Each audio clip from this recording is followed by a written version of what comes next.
को ऊपर उठाने की है। आज तक आपने देखा होगा कि एक सुई बनाने वाला, एक साबुन बनाने वाला,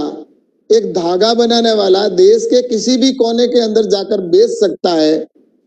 उसको इस बात की स्वतंत्रता है कि वो किसी भी स्थान पर जाकर बेच सकता है। लेकिन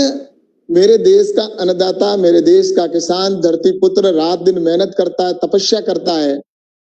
और उसको इस बात का राइट नहीं था, इस बात का अधिकार नहीं था कि वो मंडी परिधि से बाहर किसी को भी बढ़ी हुई दरों के ऊपर बेच सके। और मैं भी जब छोटा था उस समय मेरे चाचा जी के साथ में मैं भी मंडी में जाता था। अभी भी मेरा जाना होता मंडी के अंदर। आप सब भी कभी भी गए होंगे तो उस समय भी मंडी के अंदर जो आड़तीय होते हैं वो एक फिक्स उनकी जो रेट होती है उसके आधार पर वो बोली प्रारंभ करते हैं, और बोली करने के बाद उसके अंदर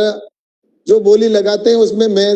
हो या कोई भी हो, एक पैसा भी बढ़ता है तो किसान के चेहरे पर एक खुशी आती है कि मेरा एक पैसा बढ़ा। तो इस दृष्टि से जब उसको सही रेट नहीं मिलती तो वो रात का इंतजार करता, शाम को शाम होती है, उसके बाद दूसरे दिन भी कई बार इंतजार करता, और उसके बाद में अगर उसको सही मूल्य नहीं मिले, उचित मूल्य अगर नहीं मिलता है तो किसान औने पौने भाव के अंदर बेच के उसको किसान को जाना पड़ता था। क्योंकि उसके पीछे कारण ये था कि उसको पता है कि अगर मैं घर जाऊंगा तो मुझे वापस अपने खेत में ले जाना, घर लेके जाना फसल को, और उसका ट्रांसपोर्टेशन का खर्चा, समय का वेस्ट होना, और ये सारे होने के बाद किसान को वापस अपनी उसी मंडी के अंदर उन्हीं आड़तियों के बीच में लाकर अपने अनाज को देना पड़ता था। और उसमें भी टैक्स की वसूली होती थी, और टैक्स के साथ, और जहां पंजाब की अगर मैं बात करूं, पूरे देश की अगर बात करें तो कुछ राज्यों के अंदर 5% टैक्स है, कहीं 4% टैक्स है। तो वहां पर पंजाब के अंदर 8.5% टैक्स, देश का सबसे अधिक टैक्स अगर कोई राज्य चुकाता है तो किसान चुकाता है किसी राज्य में तो पंजाब के अंदर चुकाता है। और पंजाब के अंदर 8.5% टैक्स वो किसान को सीधा उसको आज चुकाना पड़ता था। तो अब इस कानून के अंदर इस बात की आजादी मिली है किसान को, और इस बात की छूट भी मिली है कि किसान अब मंडी परिधि से बाहर, वो चाहे अपना कोल्ड स्टोरेज हो, चाहे वेयर हाउस हो, चाहे वो उसका खेत हो या किसान का मकान हो, किसी भी स्थान से वो अगर अपने उत्पादन को अगर वो बेचता है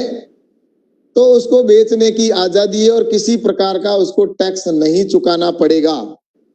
इस तरह से किसान को इस बात की छूट दी गई इस कानून के अंदर कि वो पहली बार देश के अंदर किसान को आजादी मिली है। जहां भारत 1947 के अंदर आजाद हुआ, लेकिन देश का किसान माननीय प्रधानमंत्री जी के नेतृत्व में जो सरकार है, दूसरा जो हमारा कार्यकाल है जिसके अंदर 2020 के अंदर किसान को आजादी मिली है। किसान को इतने साल तक इंतजार क्यों करना पड़ा? एक व्यापारी किसी भी दूसरे को बेच सकता है। मुझे एक चीज पूछनी है, मैं ये कहना चाहूंगा कि किसान के पास में जो उत्पादन होता है वो किसान अपने उत्पादन को किसी भी स्थान पर वो ले जाकर किसान की मंडी के अंदर जब वो बेच देता है, मंडी के अंदर बेचने के बाद में वो किसान का उत्पादन कहाँ जाता है, उसको कौन ले जाता है? किसान का उत्पादन मंडी में जाने के बाद में वो या तो किसी व्यापारी को बेच सकता है, वो किसी पास के व्यापारी को बेच सकता है, या उसी डिस्ट्रिक्ट के अंदर बेच सकता है, उसको छूट है। वही व्यापारी किसी दूसरे राज्य के अंदर बेच सकता है, उसको उस बात की छूट थी। और वही मंडी का व्यापारी विदेश के अंदर एक्सपोर्ट भी कर सकता है, उस बात की छूट थी। लेकिन किसान को क्यों छूट नहीं थी? किसान का उत्पादन, उसके खेत के अंदर उत्पादन होने वाला उत्पादन दूसरे किसान के खेत से निकलने के बाद किसी भी प्रोसेसिंग यूनिट के अंदर जा सकता है, कहीं पर भी बेच सकते हैं, किसी भी मिल वाले को बेच सकते हैं, लेकिन किसान नहीं बेच सकता। उसके खेत के जस्ट पास में कोई अगर उदाहरण के तौर पर राइस मिल लगी हुई है, लेकिन उस राइस की मिल के अंदर अधिक रेट मिलती है तो भी वो वहां नहीं बेच सकता, उसको मंडी के अंदर टैक्स चुकाकर बेचना पड़ता था। तो इस तरह से किसान के लिए ये एक कानून जिसके अंदर अब वो किसी भी स्थान पर, किसी भी कीमत के ऊपर, किसी भी व्यक्ति को वो बेच सकेगा। जिसके पास में पैन कार्ड होगा, पैन कार्ड धारक होगा, उसको ये बेच सकेगा। और उसके अंदर जो उसको 3 दिन का अधिकतम समय दिया गया है, 3 दिन के अंदर उसकी पेमेंट की गारंटी के तौर पर कि उसको 3 दिन के अंदर उसको पेमेंट चुकाना होगा। जो भी व्यापारी होगा उसको पेमेंट 3 दिन के अंदर कानून में प्रावधान किया गया है ये पहली बार हुआ है कि 3 दिन के अंदर किसी को अगर कानूनी जामा पहनाया गया हो, तो इस बिल के अंदर कहा गया कि 3 दिन के अंदर किसान को भुगतान करना होगा। वो भी जरूरी नहीं है। किसान को अगर उस व्यापारी के ऊपर भरोसा है तो वो उसके ऊपर शर्त के ऊपर वो टोकन ले सकता है, टोकन उसको दिया जाएगा। अगर उसको किसान को कोई भरोसा नहीं है तो जरूरी नहीं है कैश पेमेंट देकर वो अपना उत्पादन बेचे। लेकिन अगर कभी कोई बैंक की छुट्टी है या सैटरडे है, संडे है, ऐसी परिस्थितियां होती है तो उसमें अधिकतम किसान और व्यापारी के बीच में अगर कोई ऐसी स्थिति बनती है तो उसके अंदर वो 3 दिन का समय किसान उसको दे सकता है। तो इस तरह से इस कानून के अंदर किसान को टैक्स से मुक्ति मिली है और मंडी परिधि के अंदर वो आराम से मंडी परिधि के बाहर बेच सकता है और मंडी परिधि के अंदर भी बेच सकता है। किसान को इस बात की कोई अब ये चिंता नहीं रहेगी। वो मंडी परिधि के अंदर अगर उसको अच्छी रेट मिले तो मंडी परिधि के अंदर बेचे, मंडी परिधि के बाहर बेचना चाहे तो वो बाहर भी बेच सकता है। इस तरह से इस कानून के अंदर ये प्रावधान किए गए हैं और निश्चित रूप से मैं कह सकता हूं कि आने वाले समय में किसान को इस कानून से इस बात की स्वतंत्रता मिली है कि वो कहीं पर भी बेचे, किसी भी स्थान पर बेच सकता है। उससे किसान को टैक्स में भी छूट मिलेगी, समय की बचत होगी और ट्रांसपोर्टेशन का भी खर्चा बचेगा। अभी मैं आपको एक उदाहरण के तौर पे भी कह सकता हूं। अभी 1-2 दिन पहले मेरे पास एक किसान आया और उस किसान ने कहा कि मैं खीरे की पॉली हाउस है और वहां पर मैं पॉली हाउस के अंदर खीरे की खेती करता हूं और पहले मैं मंडी में बेचने जाता था, लेकिन आज मेरे आसपास के जो व्यापारी है बाहर से दूसरे डिस्ट्रिक्ट से आकर मेरे घर बैठे ले जा सकते हैं। तो इस तरह से किसान का ट्रांसपोर्टेशन खर्चा भी और ले जाते भी हैं और उसने एडवांस में ऑर्डर कर रखे हैं। तो इस तरह से किसानों को इस बात की एक तो ये छूट मिली। और दूसरा जो हमारा एक कानून है जिसमें मूल्य आश्वासन एवं कृषि सेवा पर करार, जो इसके अंदर भी किसान को इस बात के लिए ये निश्चित रूप से ये जो कॉन्ट्रैक्ट फार्मिंग लोकल भाषा के अंदर हम कहते हैं, इस कानून के अंदर अब किसान को अपने उत्पादन को बोने से पहले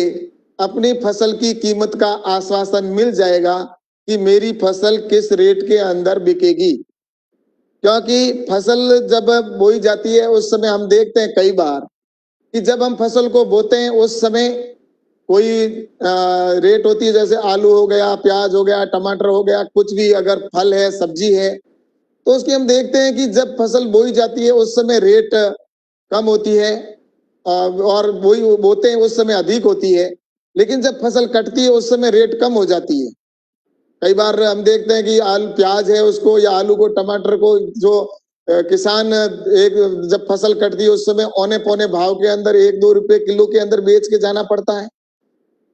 तो उसके लिए किसान को ये विश्वास नहीं होता कि मेरी फसल कटने के बाद में क्या मुझे रेट मिलेगी। इसलिए इस कानून के अंदर ये जो कहा है कॉन्ट्रैक्ट फार्मिंग का जो है कानून मूल्य आश्वासन, इसके अंदर किसान को पहले से ही ये ज्ञात हो जाएगा कि मेरी फसल जिस समय कटेगी उस समय मुझे ये रेट मुझे मिलेगी। तो इस दृष्टि से ये कानून के अंदर कीमत का एक आश्वासन मिलेगा। और इस कानून के अंदर जो प्रावधान किया गया है कि इस कानून के अंदर एक 100 रुपए के एग्रीमेंट के ऊपर ये सारा होगा, स्टाम्प के ऊपर लिखा, दोनों तरफ लिखा जाएगा, व्यापारी और किसान के बीच में एग्रीमेंट होगा। और इसमें मैं आपको ये भी कहना चाहूंगा कि ये जो कानून पहले भी कुछ राज्यों के अंदर बने हुए हैं, ये नहीं है कि ये पहली बार कानून बना है, ये पूरे देश का एक कानून बना है जिसमें एक रूपता हो। क्योंकि कुछ राज्यों के अंदर जहां कानून बना है तो वहां पर हम देखते हैं कि किसान को जो कानून के अंदर कुछ राज्यों के अंदर है तो कुछ राज्यों में नहीं है, जिसकी वजह से किसान के सामने समस्या आती थी। लेकिन अब ये पूरे देश का एक कानून बना है, एक रूपता से जो ये कानून बना है, इस कानून के अंदर मैं आपको ये कह सकता हूं कि अब किसान को एक इस बात की गारंटी हो जाएगी कि मेरे फसल के उत्पादन के बाद मुझे सही रेट भी मिलेगी। और इसके लिए कानून में ये प्रावधान किया है, जैसे एक फसल है, अगर मैं एक उदाहरण के तौर पर कहना चाहूंगा कि अगर अपने वहां पर किन्नू की खेती होती है उदाहरण के तौर पर, और किन्नू की खेती के अंदर जब किसान और व्यापारी के बीच में एग्रीमेंट होगा तो उस एग्रीमेंट के अंदर अगर किन्नू की रेट जब दोनों व्यापारी और किसान के बीच में एग्रीमेंट हुआ 10 रुपए के किलो के अंदर उन्होंने तय किया, और 10 रुपए तय करने के बाद 10 रुपए तय करने के बाद अगर उसकी रेट घटकर 5 रुपए आ जाती है या 6 रुपए हो जाती है, तो ऐसी स्थिति के अंदर व्यापारी जिसने एग्रीमेंट किया है 10 रुपए के अंदर, उसको 10 रुपए के अंदर खरीदना ही होगा, और अगर नहीं खरीदेगा तो उसके खिलाफ कानूनी कार्रवाई की जाएगी। और वहीं पर अगर रेट बढ़कर 15 रुपए हो जाती है या 20 रुपए किलो हो जाती है मार्केट के अंदर, तो ऐसे समय के अंदर किसान को इस बात की स्वतंत्रता है कि किसान पहले अपना जिसके साथ उसने एग्रीमेंट किया उसके साथ में एक बार चर्चा कर ले कि मेरे को मार्केट में रेट अधिक मिल रही है, मेरी रेट जो 15 रुपए है, अगर तुम 15 रुपए देते हो तो पहले तुम्हारा नाम नंबर आएगा, और अगर उसको वो रेट देने से मना करता है तो किसान स्वतंत्र है। किसान किसी भी देश के अंदर देश के किसी भी व्यापारी को वो बढ़ी हुई दर के ऊपर जो मार्केट की रेट है वहां पर वो बेच सकता है, उसके खिलाफ कोई कानूनी कार्रवाई नहीं हो सकती। व्यापारी अगर अपने एग्रीमेंट से मना कर देगा तो उसके खिलाफ कानूनी कार्रवाई होगी, लेकिन किसान अपने एग्रीमेंट को किसी समय छोड़कर दूसरे व्यापारी को दे सकता है, उसके खिलाफ कोई कानूनी कार्रवाई नहीं होगी। और इसमें जो जुडिशियल पावर का भी प्रावधान जो किया गया है, वो जुडिशियल पावर का प्रावधान भी एसडीएम जो किसान का खेत है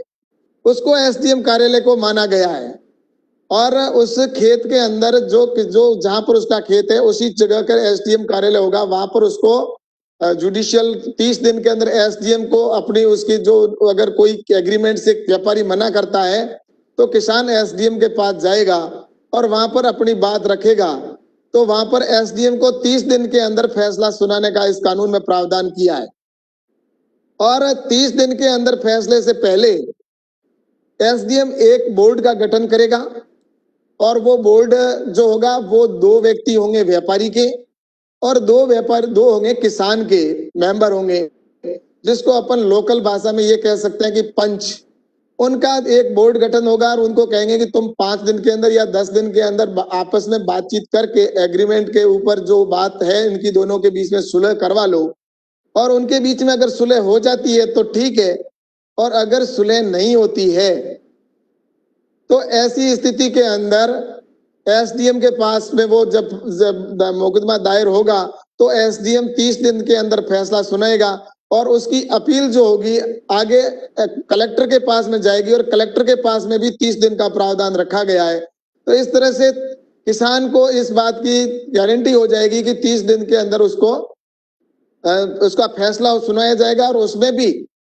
जो व्यापारी है अगर उसकी गलती है तो उसको जितना उसका उत्पादन है,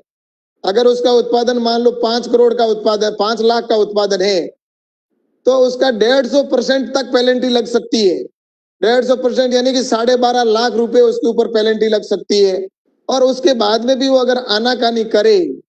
तो उसके ऊपर प्रतिदिन 5,000 रुपए की पेनल्टी के हिसाब से और पेनल्टी लगाई जा सकती है, और 5 लाख रुपए की पेनल्टी एक साथ भी लगाई जा सकती है। तो कुल मिलाकर किसान व्यापारी के खिलाफ ये प्रावधान किया कि व्यापारी अगर किसी भी एग्रीमेंट से मना करेगा तो उसके ऊपर इतने प्रतिबंध लगाए गए। वही किसान अगर अपने उत्पादन को अगर अपने एग्रीमेंट से मना करता है तो उसको इस बात की छूट रहेगी कि वो अपने उत्पादन को कहीं पर भी बेचे। और इसके अतिरिक्त अगर कोई व्यापारी जिसने एग्रीमेंट किया है और एग्रीमेंट करने के बाद उसके 5 साल का एग्रीमेंट है या 6 साल का एग्रीमेंट है,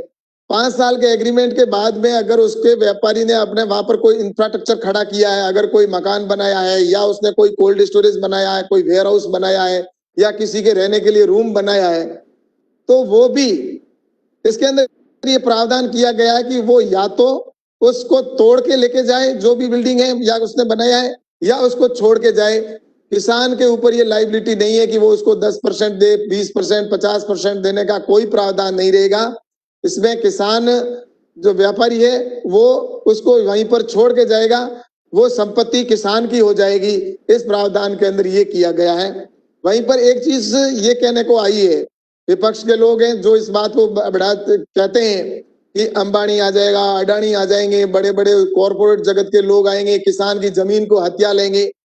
मैं आपको इसमें क्लियर कर देना चाहूंगा कि इसके अंदर जो भी एग्रीमेंट होगा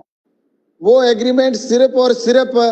फसल का होगा। जमीन से संबंधित कोई भी शब्द उस एग्रीमेंट के अंदर नहीं लिखा जाएगा और जमीन से संबंधित कोई वसूली भी नहीं कर पाएंगे। ये जो हमारा बटाई के ऊपर हम जिस तरह से प्रावधान किया हुआ है कि हम किसी के किसान का खेत लेकर और उसके ऊपर फसल बोते हैं, वो इस कानून में नहीं है। इसमें किसान के पास ही खेत रहेगा, किसान ही बुआई करेगा और सिर्फ जो फसल होगी उसको फसल कटने के बाद में व्यापारी को देना है। इतना ही इस कानून के अंदर है। और इस कानून के अंदर जो कॉरपोरेट जगत के चाहे कोई भी व्यापारी आएगा तो किसान को उसके जुडिशियल क्षेत्र में जाने की कोई आवश्यकता नहीं होगी। इस कानून में अगर किसी का जुडिशियल से कोई कंपनी अगर बाहर से आती है, बॉम्बे से आती है या कलकत्ता से आएगी, तो उनका जुडिशियल क्षेत्र हो सकता है वो, लेकिन इस फसल से संबंधित उसका जुडिशियल क्षेत्र होगा, वो क्षेत्र वो किसान का खेत है, वही माना जाएगा। कितना भी बड़ा अगर कॉरपोरेट जगत का व्यक्ति होगा तो उसको किसान के वहां पर आना होगा, न कि किसान को उसके वहां पर जाना होगा। तो इस तरह से किसान को पूर्ण रूप से इस कानूनों के अंदर स्वतंत्रता दिलाई है फसल बेचने की। और इसके अतिरिक्त इसके अंदर उसको किसान को कानून में इसमें विशेष तरह से इसमें किसान को सिक्योर किया गया है। और तीसरा जो आवश्यक वस्तु अधिनियम का कानून है, तो आज मैं इसमें भी कहना चाहूंगा कि देश के अंदर जो आवश्यक वस्तु अधिनियम के अंदर कानून को एक भ्रांति फैलाई जा रही कि कानून को खत्म कर दिया। सबसे पहले तो मैं कहूँ कि कानून खत्म नहीं किया, इसके अंदर जो वस्तुएं थी उसको बाहर निकाला है, क्योंकि ऐसी वस्तुएं जो उत्पादन था जिनके ऊपर आज प्रतिबंध था, तो उसकी वजह से उस समय आवश्यकता थी। जब ये कानून 1955 के अंदर जब बना था तो उस समय उन वस्तुओं को डाला। उस समय हमारे देश के अंदर जो उत्पादन था वो उत्पादन कम होता था, हम इंपोर्ट किया करते थे, खाद्यान्न सामग्री हमें दूसरे देशों से लानी पड़ती थी। और आज वर्तमान में ये स्थिति है कि हमारे पास में अनाज सरप्लस है, हमारे पास में रखने के लिए स्थान नहीं है। तो इसलिए आज इस कानून के अंदर इन वस्तुओं को रखने की मैं सोचता हूं आवश्यकता नहीं थी। लेकिन इसमें यह भी किया है कि अगर भविष्य में आवश्यकता हुई, कभी ऐसी स्थिति पैदा हो जाती है कि युद्ध की स्थिति बन जाती है या कभी बाढ़ जैसी स्थिति के अंदर पूरी फसल चौपट हो जाती है, तो ऐसी स्थिति के अंदर हम इस आवश्यक वस्तु अधिनियम के तहत उस क्रॉप को वापस डाल सकते हैं और वो उस आवश्यक वस्तु अधिनियम के अंदर आ जाएगा। तो इस तरह से मैंने ये कहना है कि अब इस कानून के अंदर इन वस्तुओं को रखने की आवश्यकता नहीं थी। इन सारे विषयों को लेकर देश के अंदर जिस तरह से विपक्ष के लोग भड़काने की कोशिश कर रहे हैं और ये कहा जाता है कि एमएसपी खत्म हो जाएगी। एमएसपी के अंदर में हमारे देश के प्रधानमंत्री माननीय नरेंद्र मोदी जी ने पूर्ण रूप से पूरे देश को कह दिया कि हमारी जो एमएसपी के ऊपर जो खरीद है वो निरंतर जारी रहेगी। और पंजाब के अंदर भी मैं अगर कहूं तो आज पंजाब के अंदर भी खरीद की जो स्थिति है और जो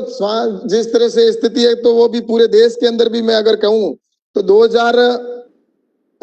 जब यूपीए की सरकार थी 2009 से 14 के बीच में, उस समय जो टोटल खरीद होती थी, अगर गेहूं की बात करें तो वो टोटल मैट्रिक टन होता था, वो लगभग उनके समय में 1300 मैट्रिक टन के आसपास होता था। आज 1500 मैट्रिक टन के आसपास हम सरकार में खरीद होती है। और वहीं जो खरीद का अगर बात करें वहां पर करोड़ों के अंदर, तो 1,68,000 करोड़ रुपए की उस समय यूपीए की सरकार में खरीद होती थी। तो वहीं आज गेहूं की 2 करोड़ और 40 लाख करोड़ रुपए के हिसाब से ये खरीद, जिस तरह से यहाँ पर इतना पैसे इतनी खरीद होती है। इसी तरह अलग अलग के अंदर जहां अगर धान की बात करें तो धान के अंदर उस समय यूपीए के समय में लगभग 1,700 मैट्रिक टन 1,768 मैट्रिक टन होती थी। वहीं पर अब जो हो रही है वो ये मैं लाख में कह रहा हूं 2,730 लाख मैट्रिक टन की उस समय खरीद होती थी। और अब जो मैट्रिक टन होती है और अभी लाख मैट्रिक टन होती है। और वहीं अगर मैं बात करूं, इसके अंदर यूपीए के समय के अंदर 2,06,000 करोड़ रुपए की खरीद होती थी, और अभी उसकी जस्ट डबल, मैं कह सकता हूं डबल से भी अधिक है, 4,14,000 करोड़ रुपए की खरीद होती है। और मैं आपको इसमें यह भी कहूंगा कि उस समय जो सेंटर थे, वो सेंटर जो खरीद के केंद्र भी थे, तो वो भी अब जस्ट डबल हो गए। उनके समय में के जो खरीद केंद्र थे वो 1700 और 90 सेंटर थे, जो अभी बढ़ाकर उनको कर दिया 4,035 जगह पर खरीद केंद्र भी स्थापित किए। और इसके साथ ही जो उस समय की मंडियों की संख्या थी वो मैंने बताई है। मंडियों की उस समय संख्या इतनी थी और अभी मंडियों की संख्या 4,035 हुई है। और पिछले वर्ष की तुलना में भी अगर हम बात करें तो उस समय 10 लाख 46 मैट्रिक टन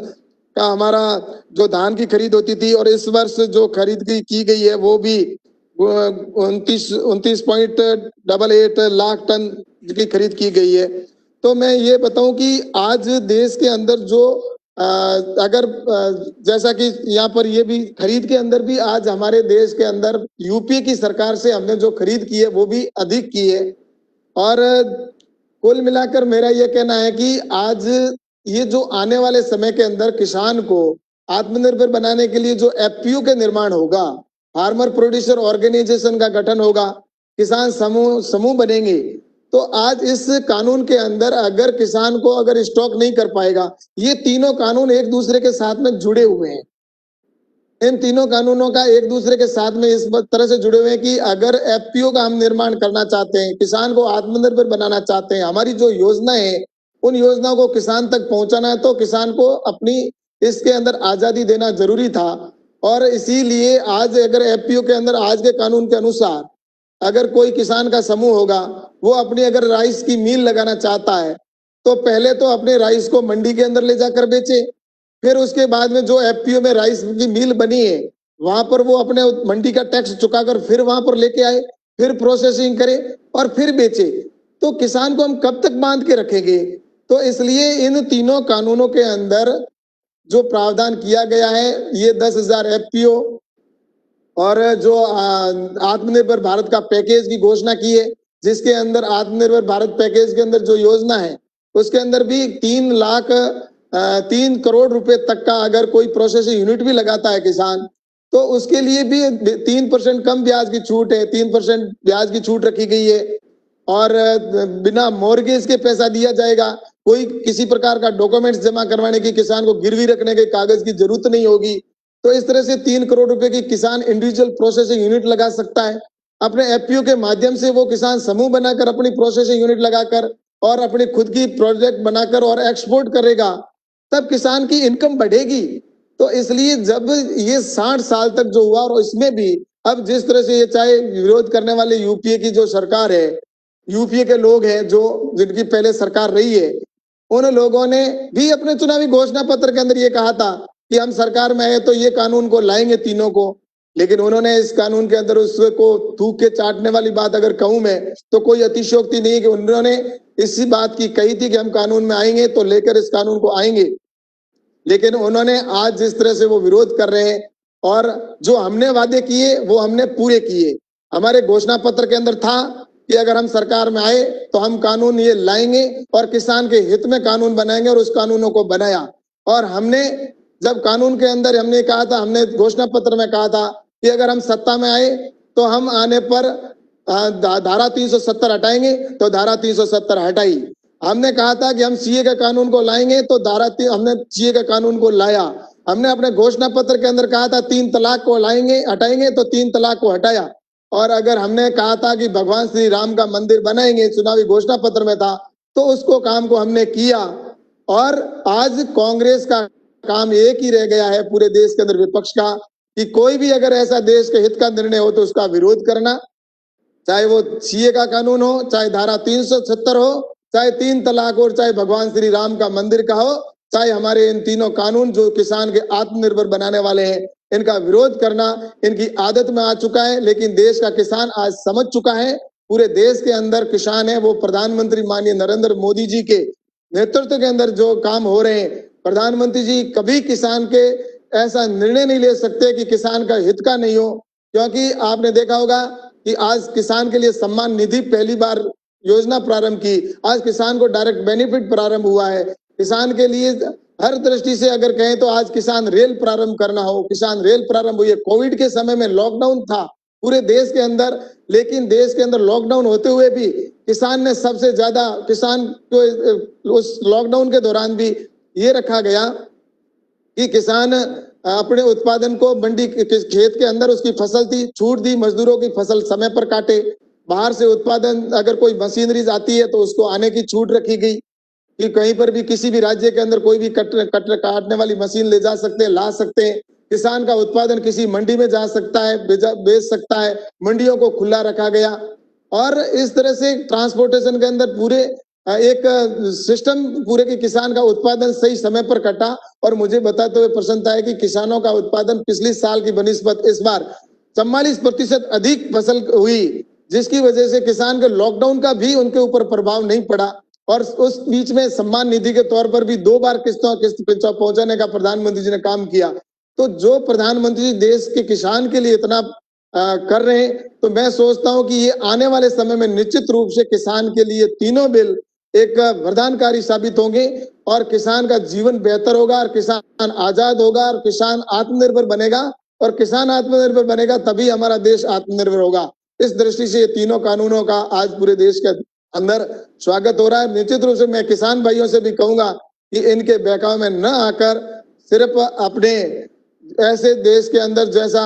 कि किसानों के लिए काम करें। और मैं तो इतना ही कहना चाहता हूं कि आज जिस तरह से विपक्ष में कुछ ऐसे नेता जो राष्ट्रीय नेता अपने आप को समझते हैं और वो जाकर वहां पर ट्रैक्टर के ऊपर बैठ जाते हैं, जो ट्रैक्टर कभी मैंने ऐसा मेरे जीवन में तो खुद किसान रहा हूं, मैंने ऐसा कोई ट्रैक्टर नहीं देखा जिसके गद्दे लगे हुए हों, लेकिन वहां जाकर उसके ऊपर बैठकर और फोटो खिंचवाना और किसान की बात करना, जिनको ये पता नहीं कि आलू और दाल और मूंग और मोठ में अंतर क्या वो पता नहीं, वो चीज वो लोग किसानों को भड़काने का काम कर रहे हैं। और मैं तो ये कहना चाहूंगा कि जिस तरह से राहुल गांधी जी ने किसानों को भड़काने का काम कर रहे हैं, मैं बचपन से खेती करता हूं, मेरे से ज्यादा मैं सोचता हूं कि आप भी किसान हैं, आप सभी किसान परिवार से आते हैं और मैं भी किसान हूं। मैं जब खेत के अंदर मैं पैदा हुआ तब भी से ही खेत के अंदर काम, तब से मुझे पता है कि खेती कैसे होती है और मैंने बचपन में हाल के ऊपर बैलों के ऊपर खेती की है। मुझे इस चीज का पता है कि कहाँ मंडी के अंदर क्या प्रॉब्लम आती थी और हमारे प्रधानमंत्री जी इस बात को अच्छी तरह से जानते हैं। इसलिए मैं कहना चाहूंगा कि जो राहुल गांधी जी ये कहते हैं कि उनको मैं ये कहना चाहूंगा कि जब किसान को आपकी किसानी की जानकारी नहीं है तो किसानों को भड़काने का काम क्यों कर रहे हैं। जब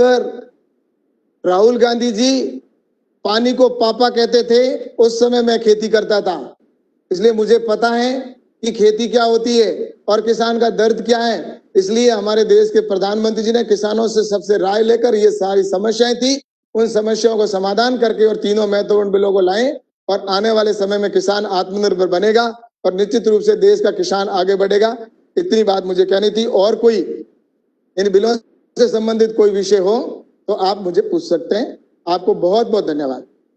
ਅੱਜ ਦੀ ਇਸ ਪ੍ਰੈਸ ਕਾਨਫਰੰਸ 'ਚ ਹੁਣ ਪ੍ਰਸ਼ਨਾਂ ਦਾ ਜਿਹੜੇ ਪੱਤਰਕਾਰ ਮਿੱਤਰ ਨੇ ਪ੍ਰਸ਼ਨ ਪੁੱਛਣਾ ਹੈ ਉਹ ਆਪਣਾ ਨਾਂ, ਆਪਣੇ ਅਖਬਾਰ ਦਾ ਨਾਂ